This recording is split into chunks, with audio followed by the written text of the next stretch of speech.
کبھی درپیش جو کوئی مسئلہ پوچھ لیں حاضر ہوں ہم ان کی بارگاہ۔ الحمد للہ رب العالمین والصلاة والسلام علی خاتم النبیین اما بعد فاعوذ باللہ من الشیطان الرجیم بسم اللہ الرحمن الرحیم الصلاة والسلام علیکہ یا رسول اللہ وعلی آلک واصحابک یا حبیب اللہ الصلاة والسلام علیکہ یا نبی اللہ وعلی آلک واصحابک یا نور اللہ۔ مدنی چینل کے ناظرین، پروگرام دارالافتاء اہل سنت میں آپ کو خوش آمدید کہتے ہیں۔ اللہ رب العالمین نے قرآن مجید فرقان حمید میں واضح طور پر ارشاد فرمایا، تو اہل علم سے پوچھو اگر تمہیں علم نہیں۔ سوال کرنا یہ گویا کہ ایک علم کی چابی ہے، اور اس کے ذریعے انسان وہ اپنے دینی اور شرعی مسائل سیکھتا ہے۔ سوال تو سوال ہے، کئی سوالات ایسے ہوتے ہیں کہ جو سیرت سے متعلق، کئی ایسے تاریخ سے متعلق، کچھ ایسے ہیں کہ جو حدیث یا فن حدیث سے متعلق، کچھ قرآن اور تفسیر سے متعلق ہوتے ہیں۔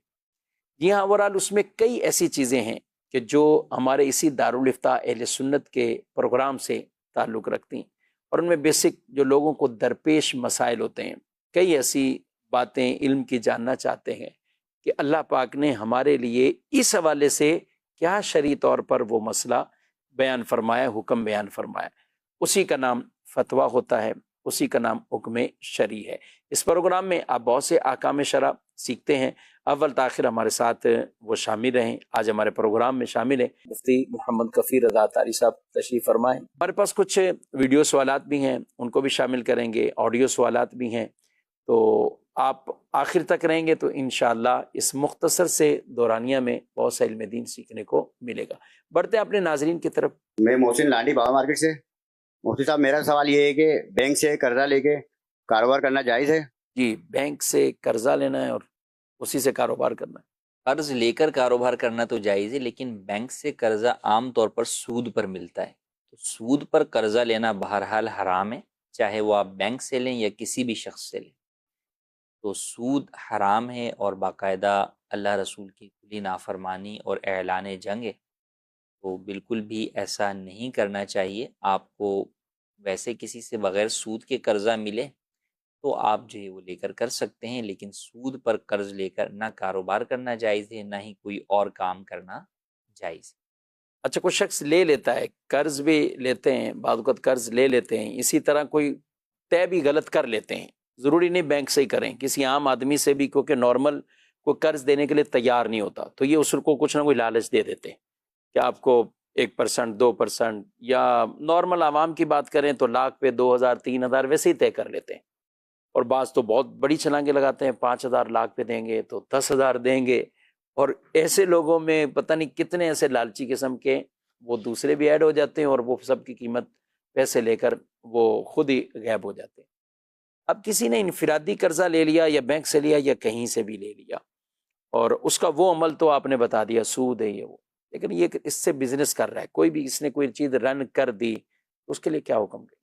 دیکھیں، وہ جو آگے اس پیسوں سے کام کر رہا ہے تو وہ کام بہرحال اگر وہ کام جائز ہے، اس میں کسی قسم کی کوئی شرعی اصولوں کی خلاف ورزی نہیں ہے، تو وہ نفع حلال ہے، وہ کاروبار حلال ہے۔ کہ یہاں پر اس نے حرام پیسہ اس میں نہیں لگایا ہے، صحیح، بلکہ اصل تو اس نے قرضہ لگایا ہے اس کے اندر۔ اب وہ تو نفع کے ذریعے سے سود کی ادائیگی کر رہا ہے، صحیح، یہ وہ بھی حرام، لیکن بہرحال اس کی وجہ سے کاروبار کا نفع حرام نہیں ہے۔ ہاں، اس کی نحوست کی وجہ سے کاروبار میں بے برکتی ہونا یہ ایک جدا بات ہے، کہ اللہ کی نافرمانی جب بندہ کرتا ہے تو اس کی وجہ سے جو ہے وہ بہت ساری چیزوں کا نقصان بسا اوقات دنیا میں بھی اس کو اٹھانے پڑتے ہیں، تو وہ اپنی جگہ پر ہے، لیکن بہرحال اگر کسی نے اس طرح کام کر لیا تو اس سے جو اس کو نفع حاصل ہوا وہ جائز ہے، جبکہ وہ کاروبار جائز ہو، کاروبار اس کا کوئی جائز ہو۔ جی، مزید سوال۔ میں نا ایک مسئلہ پوچھنا چاہتا تھا، ہم کھیرا ہے اس کے ترکہ میں سے بھائی اور بہن کو کتنا حصہ ملے گا؟ جی، ترکہ ہے، وراثت ہے، بہن بھائیوں کا کتنا ریشو ہے، کیا حصہ ملا؟ اگر تو اولاد نہیں ہے یا اولاد ہے اور اولاد میں صرف بیٹیاں ہیں، تو ایسی صورت کے اندر بہن بھائیوں کی طرف ترکے کی رقم آتی ہے بشرطے کہ مرحومہ کے والد زندہ نہ ہوں. صحیح. اگر والد زندہ ہیں یا مرحومہ کا کوئی بیٹا زندہ ہے تو ایسی صورت میں بھائی بہنوں کی طرف وراثت نہیں آتی. اور اگر صرف بیٹیاں ہیں، بیٹا کوئی نہیں ہے یا اولاد کوئی بھی نہیں ہے اور والد بھی نہیں ہے، تو پھر ایسی صورت کے اندر شوہر جو ہے اس کا حصہ ملے گا اسے. اگر اولاد نہیں ہے تو ایسی صورت کے اندر نصف شوہر کو ملے گا، یعنی 50% جو ہے وہ شوہر کو ملے گا. یعنی کسی بھی بیوی کا انتقال ہوا وہ ٹوٹل مال میں سے آدھا شوہر لے جائے گا. جی اگر اولاد نہیں ہے تو. اگر اولاد جی اگر اولاد ہے تو اگر اولاد ہے تو ایسی صورت کے اندر شوہر کو 25% ملے گا، صحیح. اور جو بقیہ ہے وہ اولاد میں تقسیم ہوگا. پھر اگر بیٹا ہے تو پھر بہن بھائیوں کی طرف نہیں جائے گا. بہن بھائیوں سے مراد مطلب مرحومہ کے بہن بھائی. اچھا میں نے کہا ایک ہی لے لے گا اس کے اکثر جو پوچھنے والے ہوتے ہیں وہ یہی پوچھ رہے ہوتے ہیں بہن بھائی. اصل تو وہ مرحوم یعنی جو بھی رشتہ دیکھا جاتا ہے وہ مرحوم یا مرحومہ کے اعتبار سے دیکھا جاتا ہے کہ میت کون ہے، انتقال کس کا ہے. جی میت سے اس شخص کا رشتہ کیا ہے. صحیح. میت سے جو رشتہ بنے گا وہ اولاد کا رشتہ بیٹا بیٹی کا بنے گا، اور بہن بھائیوں کا رشتہ جو ہے وہ میت سے دیکھا جائے گا کہ وہ میت کے بہن بھائی جو ہے وہ ٹھیک ہیں. تو اب اگر میت کے بہن بھائی ہیں، اولاد نہیں ہے یا اور والد بھی نہیں ہے، تو پھر ایسی صورت کے اندر جو حصہ بہن بھائیوں کی طرف آئے گا تو اس حصے میں وہی طریقہ کار ہوتا ہے جو بیٹا بیٹی کی طرف جاتا ہے کہ 2 حصے بھائی کے ہوتے ہیں اور صحیح. 1 حصہ بہن کا ہوتا ہے. ایک حصہ بہن کا ہوتا ہے. اچھا اگر صرف اولادوں کی بات کریں، جیسے آپ نے شوہر کا بتا دیا کہ شوہر کو یہ ملے گا اور اس کے بعد بیٹا بیٹی ہیں، تو ان میں کیا فارمولا؟ ان میں بھی وہی فارمولا ہے کہ بیٹے کو ڈبل حصہ ملے گا اور بیٹی کو سنگل حصہ ملے گا. بیٹے کو ڈبل اور بیٹی کا. یہ ہم نے ایک مثال دی ہے. اگر شوہر انتقال کرتے ہیں تو پھر بیوہ کا یہ والا نہیں ہے کہ آدھا اور 1/4. یہ بیوہ کا نہیں ہے. بیوہ کا کتنا ہوگا اس میں؟ بیوہ کا اگر اولاد نہیں ہے مرنے والے کی، یعنی شوہر کی اولاد نہیں ہے، تو ایسی صورت کے اندر بیوہ کو 25% ملے گا، اور اگر اولاد ہے تو ایسی صورت میں اسے 8واں حصہ ملے گا جو کہ 12.5% بنتا ہے. 8واں 12.5%. 12.5%. اچھا اس میں کوئی لوگ خود بھی اگر کرنا چاہیں، بعض اوقات نہیں دارالتا ہوتا یا کچھ وکلا بھی اپنے طور طریقے بتا دیتے ہیں، تو اگر نارمل یہ پہلے کیا 12.5% نکال دیں تو بقیہ جو اماؤنٹ اس کے تقسیم کریں گے، کیا اماؤنٹ ہے؟ مثال کے طور پہ ایک شخص ہے کہ جس کا انتقال ہوا اور اس نے اپنے ورثہ میں ایک اپنی بیوہ چھوڑی، ٹھیک ہے، اور 1 بیٹا اور 2 بیٹیاں چھوڑی. صحیح، 1 بیٹا اور 2 بیٹی. 2 بیٹیاں چھوڑی. تو اب ایسی صورت کے اندر جو بھی اس کا ترکہ ہوگا، مال ہوگا، اگر اس مرحوم کے والدین نہیں ہیں تو اس کی بیوی کو جو ہے وہ اس میں سے 12.5% ملے گا. مثلا 1 لاکھ روپے اگر تھا تو 12,500 روپے بیوی کو مل جائیں گے. صحیح. اب اس کے بعد جو رقم جو ہے وہ بچے گی تو وہ بچے گی 87,500 روپے. صحیح ہے. تو 87,500 کو تقسیم کریں گے 4 پر. 4 پر. اب بچے تو 3 ہیں، آپ بولیں گے 4 پہ کیوں کریں یہی گے؟ نا، 1 بیٹا اور 2 بیٹی. 2 بیٹی.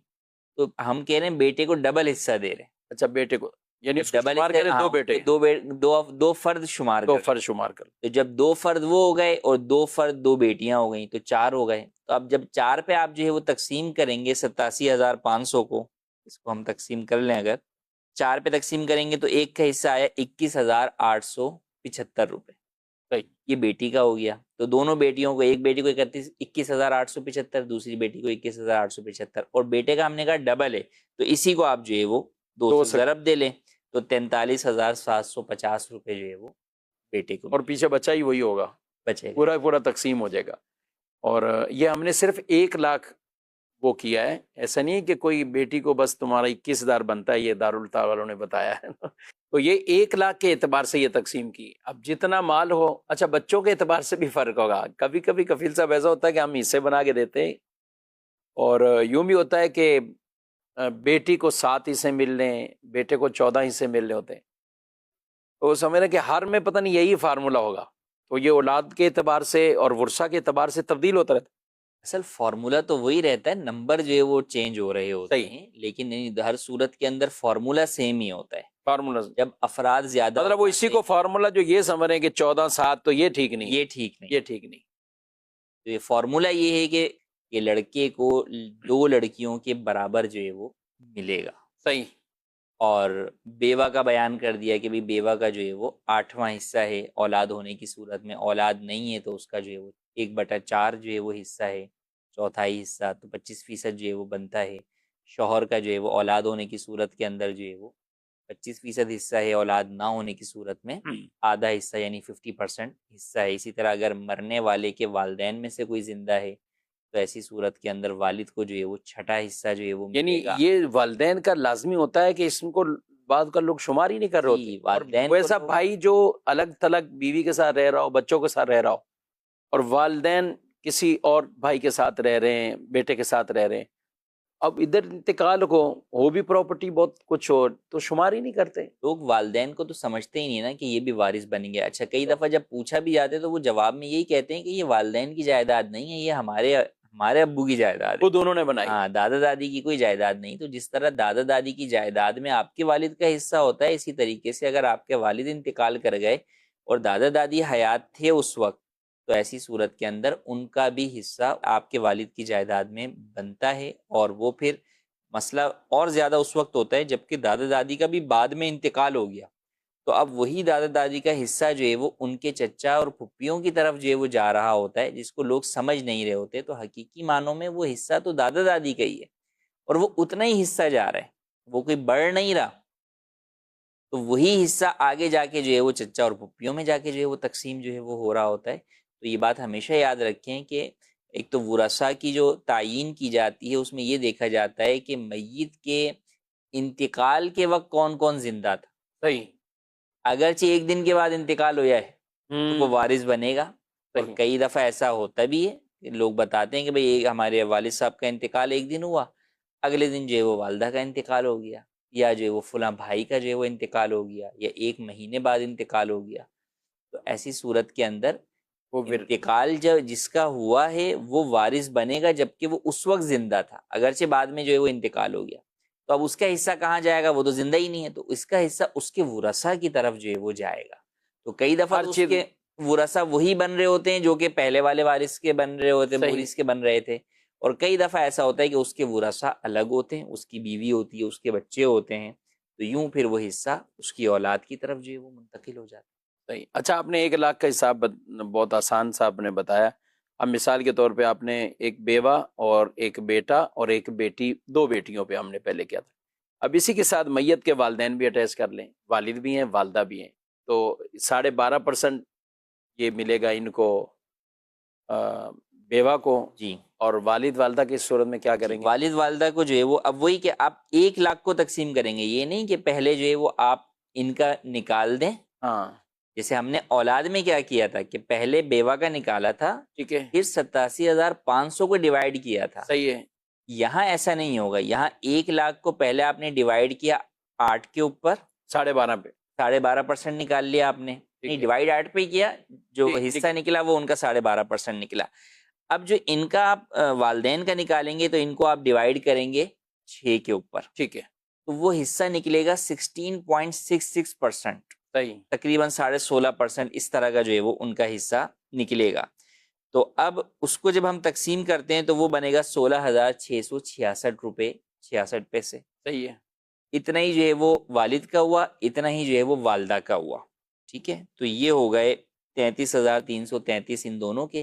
اب اس میں ہم نے پلس کر لیے 12,500 بیوہ کے. اب یہ ہو گئے ٹوٹل 45,833 روپے. یعنی ان سب کو ہم نے لاکھ پہ ہی کرنا ہے. لاکھ سے جو ہے وہ نکالنا ہے. اب جب یہ 45 نکل گئے تو اب آپ 1 لاکھ میں سے یہ جو ہے وہ مائنس کر لیں آپ. اب بقیہ پہ وہ تو اب جو پیچھے 54,000 جو ہے وہ 166 روپے بچے ہیں وہ تقسیم آپ کس پہ کریں گے؟ 4 پر. صحیح. تو جب آپ جو ہے وہ 54,160 روپے کو تقسیم کریں گے 4 پر تو ایسی صورت میں اب بیٹی کا حصہ آ گیا 13,540 روپے اور بیٹے کا حصہ آ گیا اس کا ڈبل 27,080 روپے. ماشاءاللہ. یہ ناظرین کرام ظاہر ہے جس کا درپیش مسئلہ ہوگا تو وہ دارالتعلیم سنت میں رابطہ کریں تو انشاءاللہ آپ کو تحریری طور پر بھی اس کا تفصیلی ڈیٹیل سے جواب دے دیا جائے گا. مقصد فقط یہی ہے کہ ذہنوں میں بات بھی اتر جائے اور ایک ایک اعتبار سے گفتگو اس لیے کی جا رہی ہے کہ والدین کو بعض کا شمار ہی نہیں کرتے کہ بیوہ ہیں بچے ہیں تو وہ کہتے ہیں ہم میں ہی تقسیم ہوگا، ان کے ماں باپ کو کچھ نہیں مل رہا ہوتا، حالانکہ وہ بھی اس میں باقاعدہ وراثت کے حقدار ہیں۔ جس طرح اولاد کو محروم نہیں کیا جا سکتا، اس طرح والدین کا بھی حصہ وہ نہیں انہیں محروم کیا جائے اور کہا جائے کہ انہیں نہیں ملے گا، اور جو نہیں دیتے جو نہیں کرتے تو وہ ایک طرح کا یہ غصب کر رہے ہوتے ہیں، یہ مال گویا کہ کہیں کہ غصب اور ناحق مال لے رہے ہوتے ہیں۔ مکتبۃ المدینہ سے ایک رسالہ ہے، مال وراثت میں خیانت نہ کیجیے، یہ رسالہ جس کا آپ ٹائٹل دیکھ رہے ہیں اس کو حاصل کیجئے، ڈاؤن لوڈ بھی کر سکتے ہیں، مکتبۃ المدینہ سے منگوانا چاہیں تو اس طریقہ کار کے مطابق آپ منگوا بھی سکتے ہیں، بلکہ کوشش کریں، میں تو ایسے خاندان والوں کو یہ ریکویسٹ کروں گا کہ آپ کے یہاں شادی بیاہ اس طرح کے کئی ایسے ایونٹ آتے ہیں تو آپ شادی کارڈ بھیجتے ہیں، تو اس طرح کے کچھ ایسے رسائل لے لیں کہ آپ چاہتے ہیں کہ میری برادری میرے خاندان میں اس حوالے سے اصلاح ہو جائے اور لوگوں کو ایک علم دین کی بات پہنچے، تو یہ رسالہ ہے، یہ آپ بھیج دیا۔ اسی طرح کچھ اور رسائل لے لیے تو ہم شادی کارڈ یا مختلف دعوت نامے دیتے ہیں تو ساتھ ایک رسالہ بھیج دیں گے، تو انشاءاللہ کوئی نہ کوئی تو پڑھے گا اور اس سے سیکھنے کو اس کو ملے گا، اور امید ہے کہ انشاءاللہ جب اس طرح کی چیزیں پڑھ لیتے ہیں، علم آ جاتا ہے، تو پھر لوگ بچنے کی کوشش کرتے ہیں۔ اللہ پاک ہم سب کو درست طریقے سے جو مال کی یہ تقسیم کاری ہے وہ بھی کرنے کی توفیق عطا فرمائے۔ وراثت کے باقاعدہ قرآن پاک میں سورہ نساء کے اندر احکامات یہ موجود ہیں، تو اس لیے انہی کو ہی ہمیں فالو کرنا ہے اور اس کے مطابق یہ تقسیم کاری ہو۔ مزید بڑھتے ہیں آپ کے سوال۔ مفتی صاحب سے میرا یہ سوال ہے کہ یہ جو مانگنے والے لوگ ہوتے ہیں ان کو راشن دینا کیسا ہے؟ جی، مانگنے والوں کو راشن دینا، پیشہ ور لوگوں کو دینا ان کے مانگنے کے اوپر تو یہ درست نہیں ہے، اس سے بچنا چاہیے کہ ان کا جو پیشہ بھیک کو پیشہ بنا لینا ہے یہ بھی جائز نہیں ہے، اور آپ جب ان کی مدد کریں گے تو ایسی صورت کے اندر گویا کہ ان کے اس گناہ والے سوال کے اوپر آپ مدد کر رہے ہیں، اور ان کو اسی کام کے اوپر جو ہے وہ اسی پیشے کو اختیار کرنے پر جو ہے وہ ان کی مدد کر رہے ہیں، تو ایسے لوگوں کو نہیں دینا چاہیے۔ ہاں، جو واقعی مستحق ہو تو اس کی بالکل مدد آپ کر سکتے ہیں۔ جی مزید سوال۔ جی صاحب، میرا سوال آپ سے یہ ہے کہ قرآن پاک سن کر اس کو ایصال ثواب کیا جا سکتا ہے؟ کسی بھی شخص کو یا مرنے والے کو ایصال ثواب کیا جا سکتا ہے تو رہنمائی فرمائیں۔ پڑھنے کا تو اصالہ ثواب کرتے ہیں، سننے پہ بھی کر سکتے قرآن کریم سننا بھی ثواب کا کام ہے، تو بالکل اس کا ثواب بھی آپ ایصال کر سکتے ہیں، ہر نیکی کو کا ثواب آپ ایصال کر سکتے ہیں۔ اسی طرح قرآن کریم سننے کا، قرآن کریم دیکھنے کا، قرآن کریم کو چھونا بھی عبادت ہے، اس کو دیکھنا بھی عبادت ہے، اس کو پڑھنا بھی عبادت ہے۔ ہاں، ثواب کے اعتبار سے ہر ایک کا الگ درجہ ہے، پڑھنے کا زیادہ جو ہے وہ ثواب ہے کہ ہر حرف کے بدلے میں جو ہے وہ 10 نیکیاں جو ہے وہ ملتی ہیں، کیوں پڑھنے کا زیادہ ثواب حاصل ہے، لیکن بہرحال دیکھنے کا سننے کا بھی ثواب ہے تو وہ بھی آپ ایصال کر سکتے ہیں۔ یعنی زیادہ بہتر یہی کہ آدمی دیکھ پڑھ بھی رہا ہو اور پڑھنے کا بھی ثواب، دیکھنے کا بھی ثواب، یہ چیزیں ثواب۔ اچھا، ایک اور زاویے سے بات کریں تو قرآن پاک کی تلاوت ہو رہی ہے، کوئی ریکارڈنگ نہیں ہے، براہ راست قاری صاحب کر رہے ہیں، کوئی سن رہا ہے، تو یہاں سننے والا کیا کہتے ہیں کہ فرض کا ثواب اسے ملے گا؟ کہ قرآن کریم کی جب تلاوت ہو رہی ہے اور کوئی شخص سننے کے لیے حاضر ہوا ہے تو اب اس کے لیے وہ سننا جو ہے وہ فرض ہے، اور ویسے عام طور پہ کوئی قرآن شریف پڑھ رہا ہے تو وہ پڑھنا نفل ہے، تو یوں فرض اور نفل کے تقابل کے اعتبار سے دیکھیں تو یہاں پر فرض، یہاں پر جو سننے والا فرض ہے یہ بہرحال اس کا ثواب زیادہ ہے، اس اعتبار سے بھی اس نیکی کے ثواب کو بھی ایصال کیا جا سکتا ہے۔ مزید میرا نام عدنان ہے۔ مفتی صاحب، میرا آپ سے یہ سوال ہے کہ اگر شوہر مذاق میں بیوی کو طلاق دے دے، کیا اس سے بھی 3 بار طلاق ہو جاتی ہے؟ جی، مذاق میں طلاق دے، کلمات تو خیر ظاہر ہم جو بھی گفتگو کریں گے وہ تو کوئی اگر کسی نے واقعی دی ہیں کلمات بولیں تو وہ سن کر ہی ہم بتائیں گے کیا کلمات کہیں، لیکن کلمات بھی درست بولے جیسے طلاق واقع ہوتی، لیکن بولے مذاق میں۔ مذاق کے اندر بھی کوئی شخص جو ہے وہ اپنی بیوی کو طلاق دے گا تو طلاق واقع ہو جائے گی۔ طلاق ایسی چیز ہے کہ مذاق میں بھی واقع ہو جاتی ہے، حدیث پاک میں بھی اسے بیان کیا گیا، تو لہٰذا مذاق میں کوئی طلاق دے یا غصے میں طلاق دے یا بغیر کسی نیت کی جو ہے وہ طلاق کے صریح الفاظ بول دے، ہر حال جو ہے وہ طلاق واقع ہو جائے گی۔ بلکہ اگر طلاق نہیں بھی دی اور کسی دوسرے شخص کے سامنے آ کر جھوٹا اقرار کر رہا ہے کہ بھئی میں اپنی بیوی کو طلاق دے کر آ گیا ہوں، تو بھی طلاق واقع۔ نہ کیا چاہیے اس طرح کی چیزوں میں عام مذاق، یا کچھ لوگ ڈرانے کے لیے کہہ رہے ہوتے ہیں لیکن الفاظ سیدھے بولے ڈرانے کے لیے۔ آپ کے پاس کئی ایسے کیسز بھی آئے ہوں گے، دارالتعلیٰ سنت میں آتے ہیں کہ ہم نے سائن جو کیے ہیں وہ فقط ڈرانے کے لیے کیے ہیں، ہماری نیت بھی نہیں ہے، زبان سے تو بولا نہیں ہے، تو کیا کہیں گے آپ؟ طلاق ایسا معاملہ ہے کہ اس معاملے کے اندر جو ہے وہ اولاً تو لوگوں کے پاس علم دین نہیں ہوتا اور وہ حاصل بھی نہیں کرتے، اور پھر اس چیز کا اگر کبھی علم حاصل کرنا چاہتے بھی ہیں تو جاتے غلط دروازے پر، وکیلوں کے پاس چلے جاتے ہیں، ان کی باتوں میں آ کر طلاق کے پیپر بسا اوقات بنوا لیتے ہیں، اور یہ سمجھتے ہیں کہ لا کے ہم اپنی الماری میں رکھ دیں گے، پھر موقع کے اوپر جو ہے وہ دیں گے، نہیں دی تو وہ سمجھتے ہیں طلاق نہیں ہوئی، حالانکہ پیپر بنوانے سے ہی طلاق ہو گئی۔ جب اگرچہ شوہر آپ نے کیا ہے اپنا سب کچھ لکھوا رہا ہے، یہ ہے فلاں ہے، تو اگرچہ دستخط نہیں کیے جب بھی طلاق ہو جائے گی جب آپ نے خود جا کر پیپر جو ہے وہ بنوائے ہیں، تو آپ کے کہنے پر جیسے ہی اس نے پورا ٹائپ کر کے جو ہے وہ آپ کو دے دیا تو طلاق واقع ہو گئی، اگرچہ آپ کے دستخط نہ ہو۔ تو یوں سمجھنا کہ ہم جو ہے وہ ڈرانے کے لیے یہ لفظ بول رہے ہیں، کئی دفعہ وہی کہ الفاظ وہ استعمال کرتے ہیں کہ جن سے طلاق ہو جائے گی، اور سمجھ یہ رہے ہوتے ہیں کہ ہم نے تو ڈرانے کے لیے یہ لفظ بولا تھا۔ تو طلاق کے معاملے میں اس طرح لاپرواہی ہرگز نہیں برتنی چاہیے۔ اگر کبھی ڈرانے کے لیے بھی کوئی لفظ استعمال کرنا ہے تو بھی آپ اس پہ پہلے مفتیان کرام سے مشورہ کریں کہ بھئی کیا الفاظ میں کہہ سکتا ہوں جس سے طلاق واقع نہ ہو۔ ورنہ لوگ بس اوقات نوٹس کے طور پر جو وہ چیزیں بھیج رہے ہوتے ہیں، وارننگ کے طور پہ، لیکن وہ در حقیقت نوٹس نہیں ہوتی، وہ طلاق ہی ہوتی ہے، وہ طلاق نامے ہی جو ہے وہ بنا کر بھیج رہے ہوتے ہیں۔ پھر کئی دفعہ وکیلوں کی باتوں میں آ کے لوگ یہ سمجھتے ہیں کہ بھئی اس کو آپ پھاڑ دیجئے گا، کوئی مسئلہ نہیں، اس کو ہم نے رجسٹرڈ نہیں کیا اپنے پاس، قانونی اعتبار سے اس کی کوئی ابھی حیثیت نہیں ہے۔ تو ان تمام باتوں کی شرعی اعتبار سے کوئی حیثیت نہیں ہے، طلاق واقع ہو جائے گی اگرچہ قانوناً وہ رجسٹرڈ نہیں ہوا ہو۔ تو بالکل اس معاملے کے اندر ہرگز یہ غلطی نہ کریں کہ آپ اس معاملے میں وکیلوں کی باتوں پر آ کر اپنے گھر کو برباد نہ کر بیٹھیں۔ جب بھی اس معاملے میں خاص طور پر کوئی بھی قدم اٹھانا چاہیں تو پہلے مفتیان کرام سے آ کے مشورہ کریں کہ میں دینا چاہتا ہوں، اگر آپ دینا بھی چاہتے ہیں تو بھی اسلامی طریقہ کار معلوم کریں اور اس کے مطابق طلاق دیں۔ کئی دفعہ لوگ جو ہے وہ جذبات میں آ کر جو ہے وہ 3 طلاقیں دے بیٹھتے ہیں، چند دنوں کے بعد ہی جو ہے پھر ان کو یاد آتا ہے کہ نہیں جناب یہ کیا کر لیا ہم نے، اب ہم واپس رجوع کرنا چاہتے ہیں۔ طلاقیں ایک ساتھ دینا گناہ ہوا، وہ ایک الگ گناہ گار ہوئے اس کی وجہ سے آپ، اور اب جو ہے وہ واپسی کا راستہ جو ہے وہ ممکن نہیں ہو رہا ہوتا۔ تو اگر آپ پہلے ہی جو ہے وہ اسلامی طریقہ کار کے مطابق، سنت طریقہ کار کے مطابق ایک طلاق دیتے تو اس صورت کے اندر واپسی کا راستہ بھی آسان ہوتا اور آپ گناہ گار بھی نہیں ہوتے۔ لہٰذا اس معاملے کے اندر بے حد احتیاط کی ضرورت اور حاجت ہے۔ کئی دفعہ اس معاملے میں ایک اور چیز کی طرف توجہ دلانا چاہوں گا، بعض خواتین بھی جو ہے وہ اس چیز کو مذاق میں لے آتی ہیں یا شوہر کو برانگیختہ جو ہے وہ کر رہی ہوتی ہیں۔ اب وہ یہ کہہ رہی ہوتی ہیں کہ ہم تو اس طور پہ بات کر رہے تھے، مذاق کر رہے تھے ان سے، انہوں نے تو سیریس ہی کہہ دیا یہ بات۔ تو آپ کو یہ چیز مذاق میں کرنی ہی نہیں چاہیے۔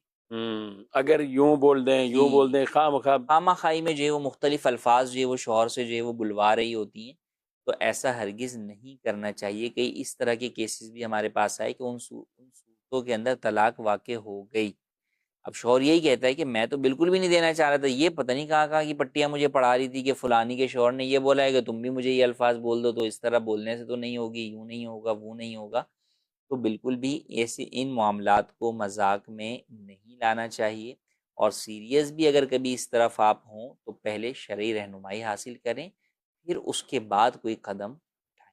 اور شرعی رہنمائی ظاہر ہے دارالتعلیٰ سنت سے آپ کریں، کسی بھی عالم دین مفتی اہل سنت سے کریں گے تو انشاءاللہ آپ کو وہ ایک پورا طریقہ کار بتائیں گے اور ایک اچھا مشورہ دیں گے، رائے اچھی دیں گے۔ لیکن ہوتا یہی ہے کہ 1 2 3 کر کے پورا کیس ختم کر کے پھر آپ مفتی صاحب بھی کیا کریں، وہ بھی جب سنتے ہیں بعض کا تو بہت ہی دکھ لگتا ہے، افسوس لگتا ہے کہ یہ اس طرح کے انہوں نے نپٹا دیا اور خود بھی اب پریشان ہو رہے ہیں۔ تو اب بعد کا پچھتاوا، اس سے بہتر یہ ہے کہ پہلے آرام سے اس کے حوالے سے دینی بھی اویئرنیس لیں اور پھر اس کے بعد کوئی قدم اٹھائیں۔ SMS بھی ہیں، کچھ شامل کرتے ہیں۔ یہ سوال ہے کہ کیا کافروں کو بھی حضور صلی اللہ علیہ وسلم کی امت میں شمار کیا جاتا ہے؟ ان کو بھی حضور علیہ السلام کی امت کہہ سکتے ہیں؟ نبی کریم صلی اللہ علیہ وسلم کی امت کے اعتبار سے کہ نبی کریم صلی اللہ علیہ وسلم یوں تو تمام جہان کی طرف مبعوث ہوئے، تمام جہان کے لیے رحمت ہیں، سب کے لیے دین جو ہے وہ لے کر آئے، تو امت دعوت کے اعتبار سے تو وہ امت ہیں میں شامل ہیں کہ ان کو بھی جو ہے وہ دعوت ہے کہ بھئی دین اسلام جو ہے وہ قبول کریں، اللہ اور رسول پر ایمان لے کر آئیں۔ لیکن ایک ہے امت اجابت، یعنی وہ امت جس نے حضور کی اس دعوت کو قبول کرتے ہوئے کلمہ پڑھ لیا اور ایمان جو ہے وہ لے آئی، تو وہ در حقیقت حضور کی امت ہے اور اسی کو امت عام طور پر کہا جاتا ہے۔ یعنی امت اجابت وہ کہ جیسے ہم امتی ہیں، جی یہ ہم سب سب امتی کلمہ ہیں۔ پڑھا جنہوں امتی نے، ہونے کے اعتبار سے کہ وہ جس نے کلمہ پڑھ لیا وہ حضور کا امتی ہے، اور وہ جس جو نے کلمہ امت نہیں پڑھا تو وہ امت دعوت کے اعتبار سے تو امت کے اندر شامل ہے، لیکن وہ امتی گویا کہ بنا نہیں اس اعتبار امتی سے نہیں بنا۔ کہ اس نے کلمہ نہیں۔ ٹھیک ہے جی، مزید سوال۔ مفتی صاحب میرا آپ سے یہ سوال ہے کہ سکے کی رقم گھر میں رکھنے سے منحوست آتی ہے؟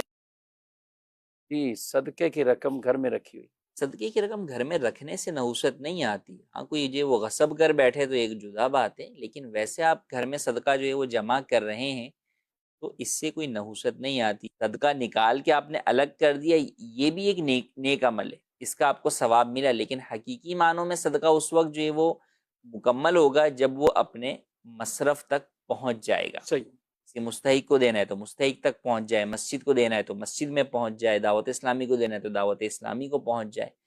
تو یوں چاہیے یہ کہ جلد از جلد اپنے جو صدقات باکس ہیں ان کو آپ اس میں موجود صدقے کو مصرف تک پہنچائیں، لیکن یہ ضروری نہیں ہے کہ بھئی جو ابھی صدقہ لیا ہے یا دن بھر کا جمع ہوا ہے تو فوری طور پہ آج رات سے پہلے جمع کر کے آئیں ورنہ نحوست آئے گی، تو ایسا نہیں، بلکہ صدقہ تو خود جو ہے وہ بلاؤں کو ٹالنے والا ہے۔ تو آپ نے جب صدقے کی نیت سے وہ رقم نکالی ہوئی ہے اور اسے آپ جمع کر رہے ہیں، ایک مخصوص رقم ہو جائے گی یا میرا جانا ہوگا ہفتے میں مسجد میں یا اجتماع میں تو میں وہاں پہ جمع کروا دوں گا، تو اس میں کوئی حرج نہیں۔ اچھا، ایک تو یہ ہے کہ اپنا جو جمع کرتے ہیں گھر کا صدقہ ہوتا ہے، اس میں بھی رہنمائی دیں کہ کتنے عرصے تک، ہم بعد کہ یہ ڈالتے ہی رہو، دینا کب ہے آگے، تو کچھ ہے کہ اس کو بھرتے ہی رہو بس، تو وہ ٹائم زیادہ لگاتے ہیں۔ اچھا، اسی طرح کسی اور نے صدقہ دیا، اب وہ مصرف ہی ڈھونڈ رہے ہیں کہ میں کسی کو دوں گا، کوئی ملے گا، تو اس کو روکنا چاہیے، کیا کرنا ہے؟ لیکن کسی اور کا صدقہ ہے وہ تو فوری طور پہ آپ کو جلد از جلد پہنچا دینا چاہیے، سوائے یہ کہ اس نے آپ کو کہا ہے کہ بھئی ٹھیک ہے آپ جمعرات کو اجتماع میں جائیں گے تو آپ دے دیجیے گا، یا ایک عام طور پہ پتہ ہے کہ یار آپ کا جانا ہوتا ہے تو آپ دے دیجیے گا، تو وہ ٹھیک ہے، لیکن اس کے علاوہ کیا آپ اسے گھر میں رکھ دیں کہ نہیں یار جب میں اپنا صدقہ دوں گا تو ہی اس کا صدقہ دوں گا، اب آپ نے اپنا صدقہ 4 مہینے کے بعد جا کر جو ہے وہ دینا ہے، تو ایسا نہیں کرنا چاہیے۔ ان کا صدقہ آپ فوری طور پر پہنچائے، کیونکہ ہم یہی آپ کو بتا رہے ہیں کہ صدقہ اسی وقت مکمل ہوگا اور آپ کو حقیقی صدقے کا جو ثواب ہے وہ اس وقت ملے گا جب کہ وہ صدقہ اپنے مصرف تک پہنچ جائے گا۔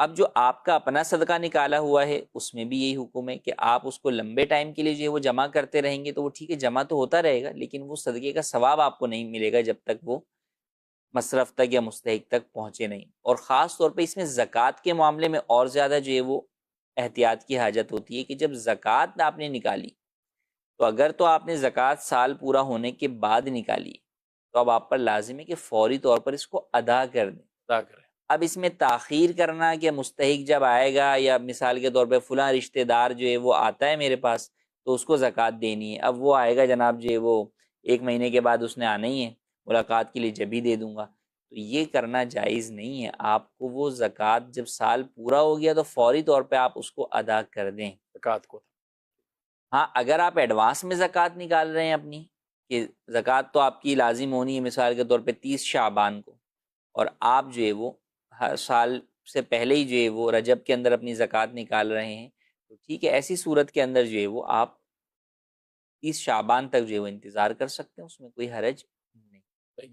اور عموماً جو لیٹ کرنے والا سوال کرتے ہیں وہ وہی ہوتا ہے کہ جب سال پورا ہو گیا، جی سال پورا ہو جاتا ہے، اور اس کے اندر بھی لوگوں کے اصل میں اپنے اعتبار سے لوگوں کے ذہن میں ہوتا ہے، مستحق تک پہنچانا نہیں بلکہ اپنی مرضی کے مطابق خرچ کرنا لوگوں کے ذہن میں ہوتا ہے۔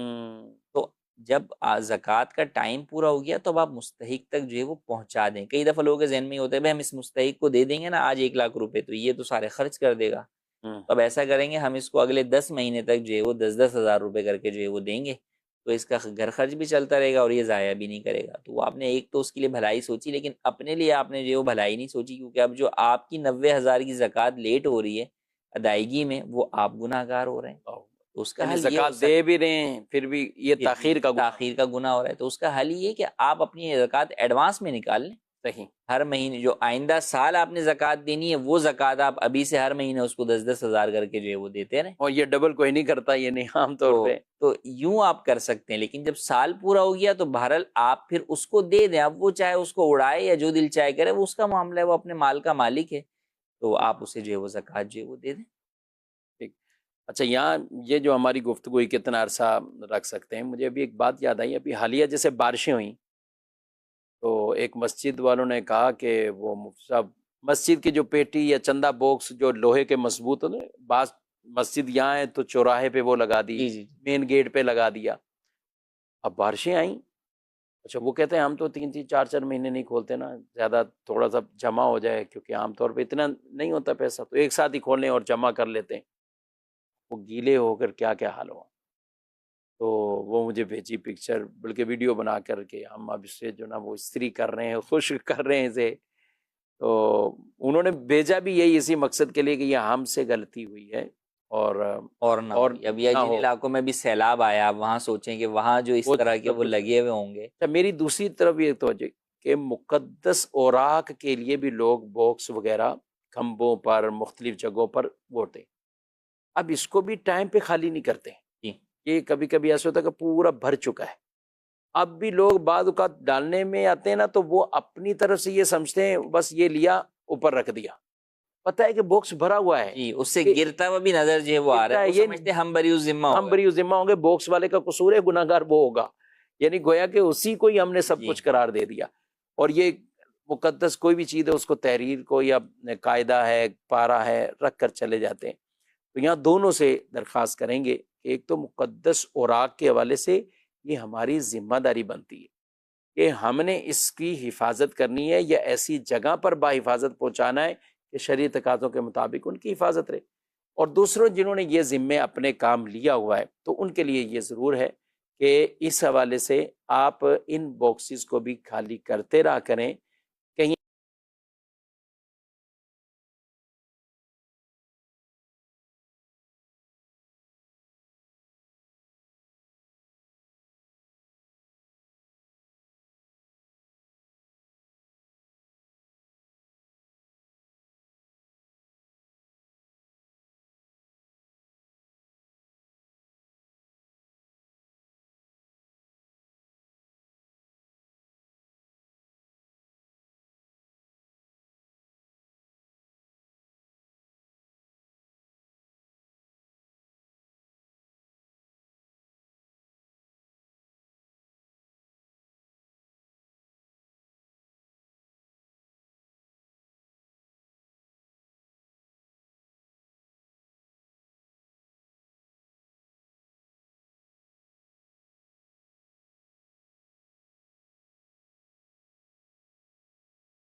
اگلا اچھا مفتی صاحب، آپ نے کافی تھوڑی دیر پہلے ہم نے طلاق کے اوپر گفتگو کی ہے، تو ایک سوال ہے، ہم یہ ایس ایم ایس پہ شامل کرتے ہیں کہ سوال ہے کہ صرف ذہن میں سوچنے سے بھی ہو جاتا، سوچ رہا ہے، دماغ بنا رہا ہے، سوچ رہا ہے؟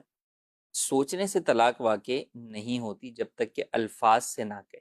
صحیح. اگر اس نے اپنے منہ سے الفاظ ادا کیے اور اتنی آواز سے کہ اس کے اپنے کانوں نے جو ہے وہ آواز سن لی، تو ایسی صورت میں طلاق ہو جائے گی، اگرچہ کوئی اور نہ سنے. کئی لوگوں کے ذہنوں میں یہ ہوتا ہے کہ جناب گواہ موجود نہیں تھے، یا میں نے کہا تھا بیوی نے نہیں سنا تو شاید طلاق نہیں ہوئی. تو ایسا نہیں ہے، بیوی کا سننا یا کسی بھی دوسرے فرد کا سننا ضروری نہیں ہے. شوہر کا اپنی زبان سے ادا کرنا یہ الفاظ اتنی آواز سے کہ اس کے اپنے کان جو ہے وہ خود سن لیں، تو اس سے طلاق واقع ہو جائے گی. اور اگر ایسا نہیں ہے، فقط دل ہی دل میں کسی کے جو ہے وہ خیال آ رہا ہے یا وسوسہ آ رہا ہے، تو اس سے طلاق واقع نہیں. جی ناظرین کرام، آپ نے پروگرام ملاحظہ کیا اور اپنا فیڈ بیک بھی دیجیے، اور اس پروگرام کے حوالے سے لوگوں میں بھی تشہیر کیجیے. دارالفتہ اہل سنت کی ویب سائٹ ہے، اس پر اگر آپ جائیں گے، وزٹ کریں گے، تو ہزاروں فتاوا، جی الحمدللہ پچھلے ہی دنوں 10,000 کا یہ فگر، 10,000 جوابات، فتاوا جات اس ویب سائٹ پر وہ اپلوڈ باقاعدہ ہو چکے ہیں. پڑھنا چاہیں تو آپ بالکل، بلکہ پڑھنے ہی چاہیے. وہاں وزٹ کیجئے www.fatwaqa.com. آپ یہ لنک ملاحظہ فرما رہے ہیں. تو یوں آپ تحریری طور پر بھی کئی ایسے شرعی سوالات ہیں جن کے جوابات آپ کو پڑھنے کو ملیں گے. اللہ پاک ہم سب کے علم میں برکتیں دے، علم نافع عطا فرمائے. آمین بجاہ النبی صلی اللہ علیہ وآلہ وسلم. ہادی و رہنما ہمارے علماء، ہو کبھی درپیش جو کوئی مسئلہ، پوچھ لیں حاضر ہوں ہم ان کی بات.